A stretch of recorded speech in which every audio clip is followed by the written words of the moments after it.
They laughed when the janitor walked into the boardroom, until he pulled out the paperwork that gave him control of the whole company.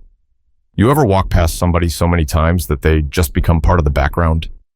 That's who Wallace R. Jennings was at Northbridge Technologies. Every day, around 6:15 a.m. sharp, he'd pull up in a faded '98 Ford Ranger, gray with one red door, park it in the far corner of the lot behind Building C, and clock in before anyone else showed up. No one ever asked why he parked so far. Most folks didn't even notice he was there. Tall, quiet, and 67 years old, Wallace wore the same dark green jumpsuit every day. There was a patch on the chest that said Facilities, but over time the stitching had come loose, so it just read Fossey. Some folks called him Walt, others called him OG, but most just called him the janitor. Not out loud, just in passing. The new hires, the interns fresh out of business school, the execs in their $1,000 loafers, they barely looked up when he passed by. Wallace didn't seem to mind. He kept to himself, pushing that big gray trash can on wheels from floor to floor, sometimes humming low under his breath. Gospel mostly. Old stuff from Mahalia Jackson and the Mighty Clouds of Joy. People walked by him like he was air, invisible. And if you asked around, not a single soul could tell you where he lived, who his people were, or even how long he'd been working there. But Wallace had been with Northbridge longer than any of them.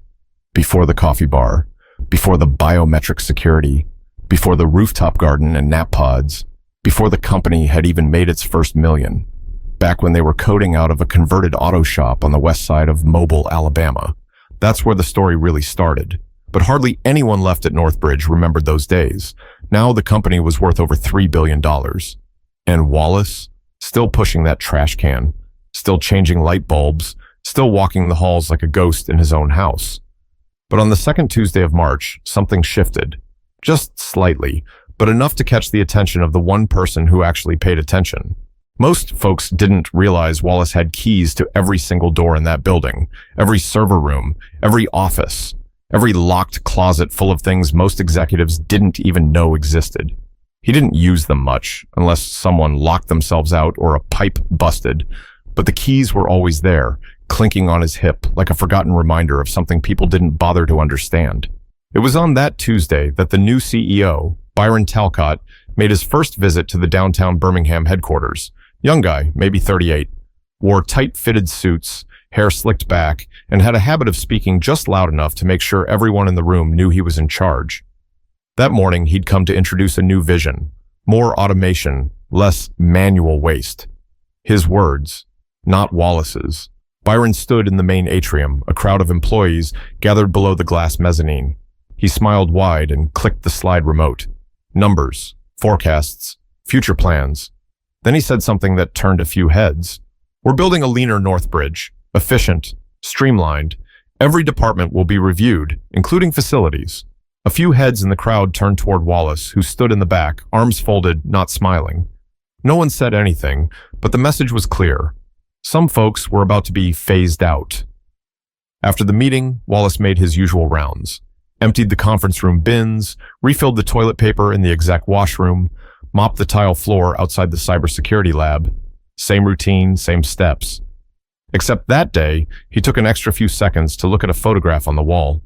It was an old company group photo from 1986, everyone standing outside the old garage with the company's first server rack behind them.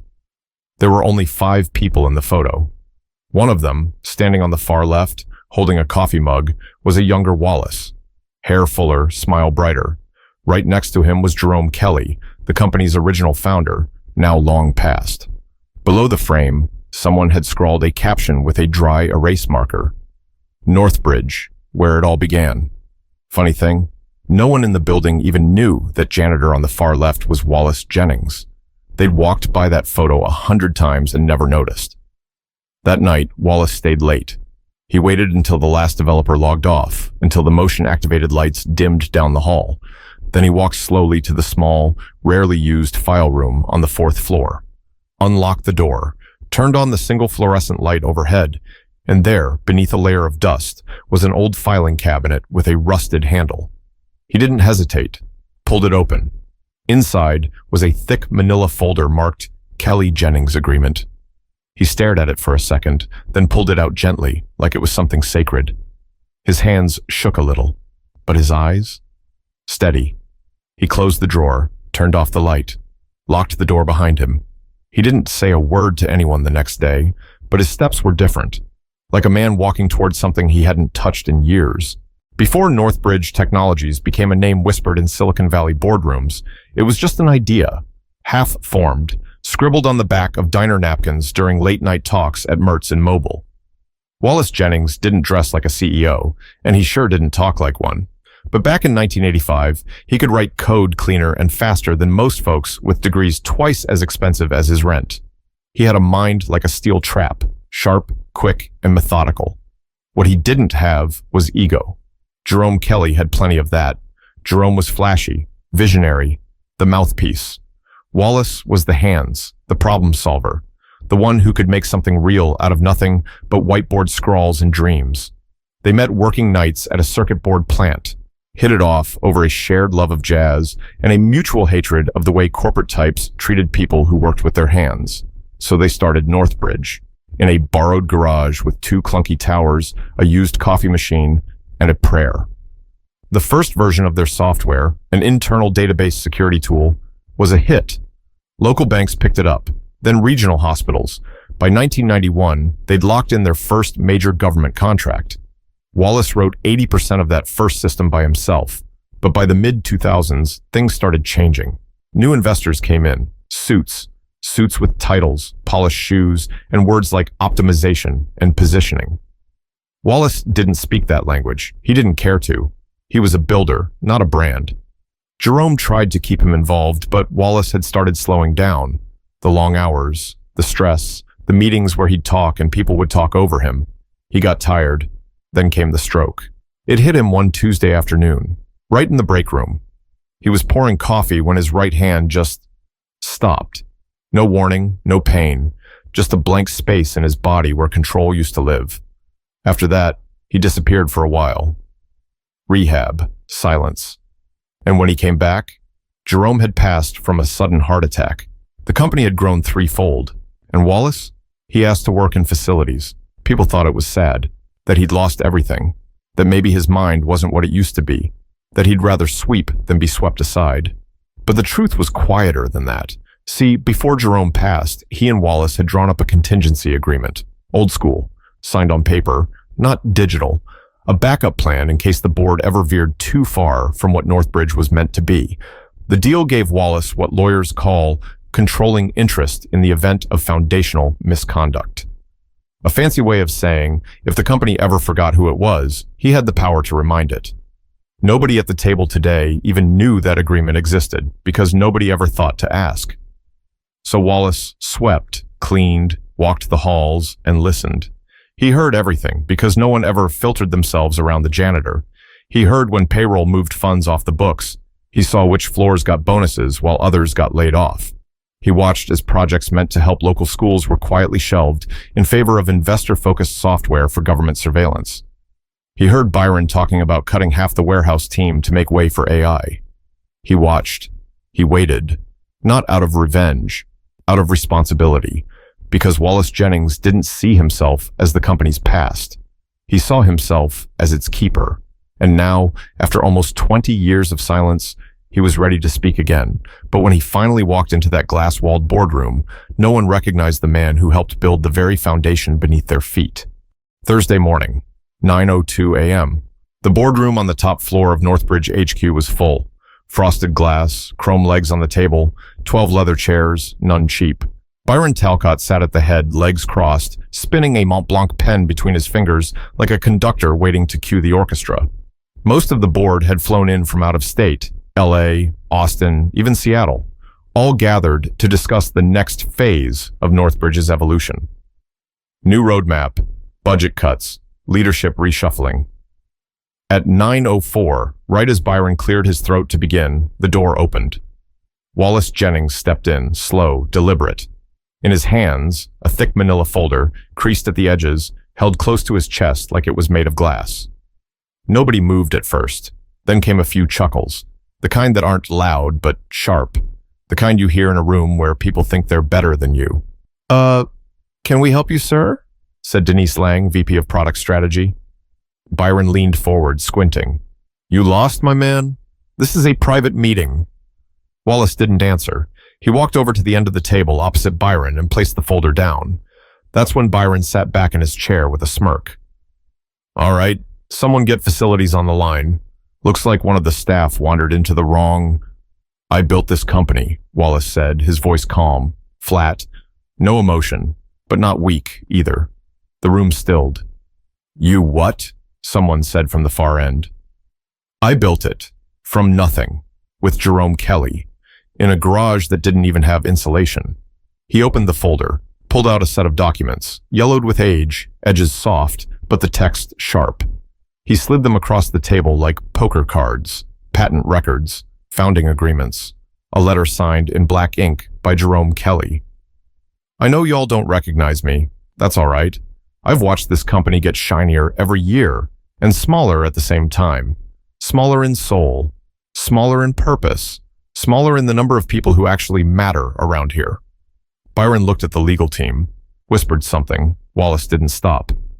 This here, he tapped the top page, is the original controlling interest agreement signed before our first investor ever came on board. It gives me full rights to intervene in matters of fraud, misconduct, or violation of founding ethics. And based on the language y'all been tossing around lately, like cutting folks and pushing software into areas Jerome and I both agreed were off limits, I'd say you're in breach of every one of them. Byron stood up. Okay, that's enough. This is ridiculous. He looked around the table, half laughing. Am I the only one who thinks this is a prank? Wallace leaned forward slightly. Check the signatures. There was silence. You could hear the HVAC key kick on. One of the board members, a woman from Scottsdale, reached for the documents. She scanned the first page, then the second. Her eyebrows pulled together. This signature, this is Kelly's, she said quietly. And that one next to it, Wallace said, is mine. The room shifted. Laughter stopped. Chairs creaked as people leaned forward. Wallace let them sit with it. I kept this quiet out of respect, he said. For Jerome. For what we were trying to build. I gave y'all time to fix things on your own. I listened. I watched. I gave you more grace than most would. He pulled out one last paper, newer, dated just 2 weeks ago. It was a formal filing, notarized. I'm invoking my right to restructure the board, effective immediately. Legal's already been notified. You'll all be contacted individually regarding your standing. Byron's face dropped. You can't be serious. This is my company now. No, Wallace said, straightening up. It was ours, and now it's mine. But Wallace wasn't finished, because the company's sins ran deeper than just corporate greed, and the next few minutes would expose every one of them. Nobody spoke for a while. You could feel it in the room, something cracking under the weight of truth. Not a dramatic outburst, not chaos. Just a shift, like gravity had changed its direction. Wallace reached back into the folder and pulled out a second set of documents. This stack was thicker. Some were printed emails, others were spreadsheets. A few had handwritten notes in the margins. These, he said, tapping the pages, are internal communications I've collected over the past year, payroll reallocations, bonus approvals for executives during departmental layoffs, strategic partnerships with federal contractors that use our software in ways Jerome swore we'd never allow. He looked across the table, eyes steady. Northbridge was founded to protect data, not weaponize it. And yet here y'all are, selling our framework to agencies tracking civilians, some overseas, some right here at home. Byron scoffed. This is absurd. Where did you even get these documents? Wallace smiled, just a little. From your own people. People who still remember what this place was supposed to be. Not everyone here is blind. The legal counsel, a man named Tom in a slick navy suit, leaned forward. Mr. Jennings, with all due respect, even if you were granted temporary control under the original agreement, that document's over 30 years old. It's likely void under current operational terms. Wallace handed him a one-page notarized verification from the Alabama Secretary of State's office. It's not void. It was never superseded. No clause, no override, no expiration. Y'all just assumed it disappeared when Jerome died. Tom's hand trembled slightly as he read the page. Meanwhile, the rest of the board sat frozen. A few were staring at their phones. One woman was quietly texting under the table. Wallace caught her eye. "No use calling anyone," he said. "The filings already went through. And if you're wondering whether this meeting is being recorded, yes, it is." He pointed to a small pinhole camera clipped on the inside of his jumpsuit collar, live, streaming to his attorney's secure drive. "Transparency, remember?" Byron's face flushed red. "You've got no right to hijack this company." "You hijacked it the day you stopped caring about people," Wallace cut in. "You sat up here and called it progress when you gutted entire teams, when you turned our help desk into a chatbot that fails 3 out of 5 users, when you cut out every community contract we had with local schools because it didn't meet your damn profit threshold." He let the silence sit. "I was fine sweeping floors. I really was. It gave me time to think, to heal. But when I saw what you were turning this into, something Jerome would have never put his name on, I couldn't stay silent." A younger board member across the table, her voice low, finally spoke. "Why now? After all these years, why today?" Wallace turned to her. "Because y'all made it clear that the people who built this company don't matter anymore, that legacy doesn't matter, that ethics are optional if the stock price looks good." He paused. His voice softened, just a notch. "And I ain't gonna die knowing I let the house I helped build be used to hurt people." There it was, real, heavy, true. No one argued after that. A few minutes later, the general counsel asked for a recess. People got up, whispered, walked out in ones and twos.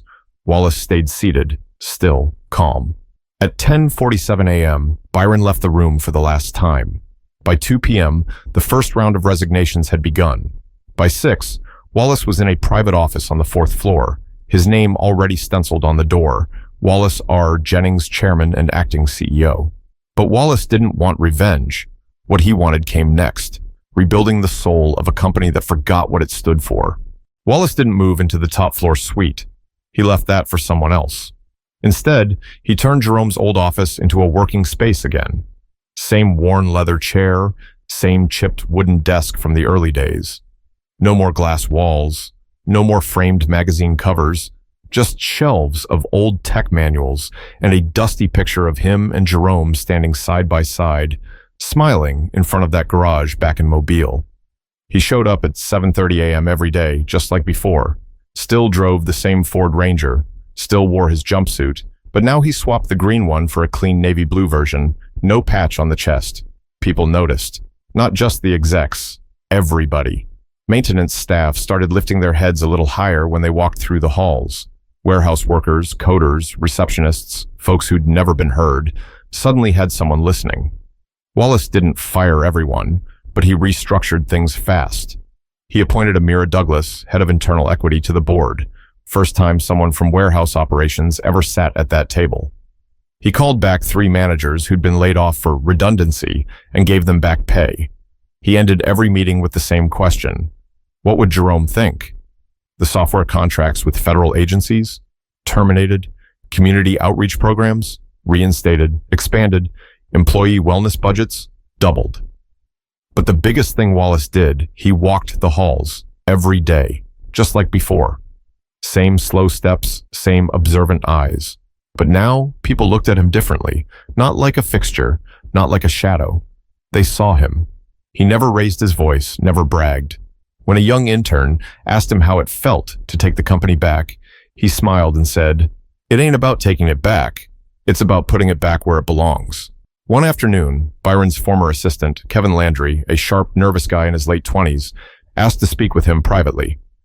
"I just wanted to say, I didn't know. I mean, I knew things were off, but I didn't know who you were."